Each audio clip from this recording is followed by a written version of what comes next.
Rudolf Steiner a subliniat că o nouă știință a influențelor cosmice va trebui să înlocuiască vechea înțelepciune instinctivă și superstiția.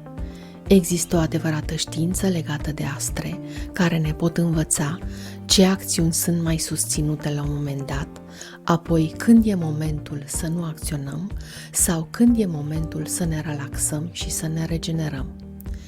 Așa cum natura are ritmul ei și știința ritmurilor are legile ei, de aceea se spune că a ști când să acționezi este adevărata cunoaștere și adevărata putere. Cine are propria grădină cunoaște că de foarte multe ori există rezultate diferite, chiar dacă se respectă condițiile an de an, de temperatură, perioadă de însămânțare sau compostul folosit. Cine dorește să exploreze lumea fascinantă a alimentelor cultivate organic, fără îngrășăminte chimice, se va bucura să afle că punerea în aplicare a artei de a face lucrurile la timpul potrivit stimulează mult această intenție și de multe ori o face posibilă. Momentul recoltării este de asemenea deosebit de important pentru conservarea și depozitarea fără apelarea la conservanți artificial și stropire. Observarea ritmurilor lunii ne va fi de ajutor pentru a cultiva o hrană deosebit de sănătoasă, atât pentru trup cât și pentru suflet. Cele 2 săptămâni în care luna este în creștere este vremea plantării, însămânțării, repicării și aplicării fertilizatorilor organici. Este perioada cea mai propice dezvoltării plantelor. Forța este cu atât mai mare cu cât ne apropiem de luna plină. Cele 2 sau 3 zile pe care luna le face în fiecare dintre semnele zodiacale sunt însoțite de anumite forțe care își fac simțită prezența peste tot în lumea ființelor vii. Când luna traversează un semn zodiacal, totul este stimulat spre creștere, dezvoltare. În funcție de semnul pe care îl traversează în acel moment luna, adică semne de foc, apă, aer sau pământ, vor fi stimulate pentru dezvoltare florile, rădăcinile, frunzele sau semințele. Dacă înțelegem profund semnele astrologice, vedem că există corelații pe care Rudolf Steiner le-a aplicat în aplicațiile sale antropozofice. Iată câteva idei deosebit de utile din punct de vedere ezoteric în cultivarea plantelor. Luna în semne de foc, săgetător, leu berbec. Luna în semne de foc este direct legată de toate plantele care fac fructe, semințe.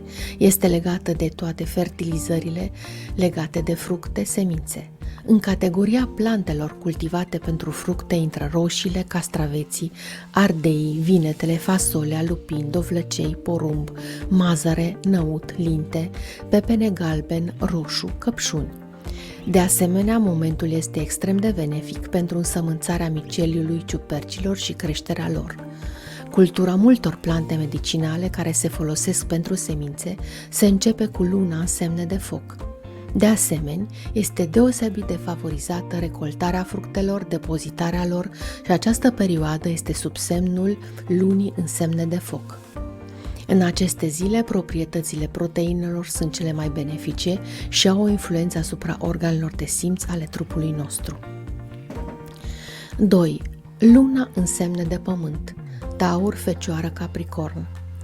Luna în semne de pământ este direct legată de plantele care fac rădăcini. În categoria plantelor cultivate pentru rădăcini intră culturile de ceapă, cartofi, țelină, rădăcină, păstârnac, morcov, pătrunjel, rădăcină, sfeclă, tapinambur, ridic, etc. Luna în semne de pământ stimulează înrădăcinarea, de aceea este utilă perioada atât pentru îmbutășire, adică înrădăcinarea lăstarilor, este ideal momentul de plantare a arbuștilor și pomilor fructiferi, mai ales pentru a crea rădăcini puternice și sănătoase. Cultura multor plante medicinale care se folosesc pentru rădăcini se începe în semnele de pământ. Luna în semnul Taurului, Fecioarei sau Capricornului este direct legată de rădăcini, deci de săruri și proprietățile lor care sunt favorabile hrănirii sângelui în trupul nostru. 3. Luna în semne de aer, Gemeni, Balanță, Vărsător. Luna în semne de aer este direct legată de toate plantele care se cultivă pentru inflorescențe, cum sunt brocoli, conopidă, etc. Este deosebit de utilă perioada pentru a planta semințe sau pulpi pentru flori. Cultura multor plante medicinale care se folosesc pentru flori se începe în semne de aer. Luna în semne de aer, Balanță, Vărsător și Gemeni este direct legată de calitățile grăsimilor și influențează direct sistemul endocrin în trupul nostru. 4. Luna în semne de apă, Rac, Pești, Scorpion.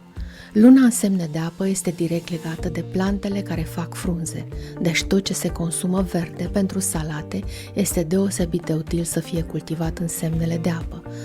Tot în semne de apă se cultivă ceapă verde, țelină, frunze, toate tipurile de varză, timpurie, cale, gulii, fenicul, pras, salată, cicoare, mangold, toate plantele la care le consumăm frunzele. De asemenea, toate plantele aromatice, de la mentă, salvie, coriandru, busuioc, măghiran, etc., se vor cultiva în semnele de apă. Cultura multor plante medicinale la care se folosesc frunzele se începe în semnele de apă. Tratamentele foliare se realizează în semnele de apă. Tratamentele în cazul bolilor de pe frunze se realizează în semnele de apă. La pomii fructiferi, altoirile se realizează în semnele de apă.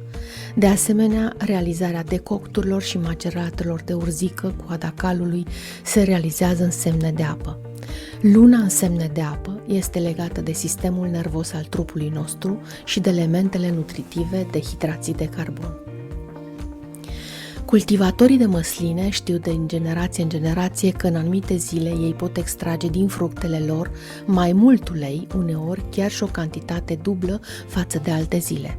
Mulți dintre ei cunosc exact legătura și consultă mereu calendarul lunar pentru a putea programa culesul recoltelor de măsline în semnele de aer ale lunii, care sunt direct legate de grăsimi. Cultivatorii de frunze de ceai în China antică cunoșteau calendarul lunar și momentul în care frunzele de ceai aveau cea mai bună aromă.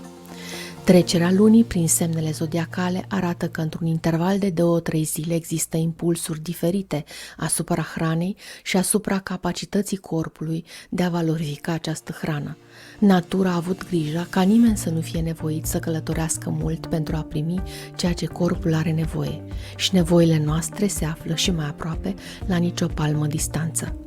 Dacă vom ține cont de momentul propice al însămânțării, recoltării și prelucrării și utilizării, atunci putem multiplica efectele benefice ale hranei pe care o cultivăm organic sau a plantei medicinale și în felul acesta putem alina și vindeca atât dereglările cronice din trupul nostru, precum și bolile care nu cedează metodelor terapeutice consacrate.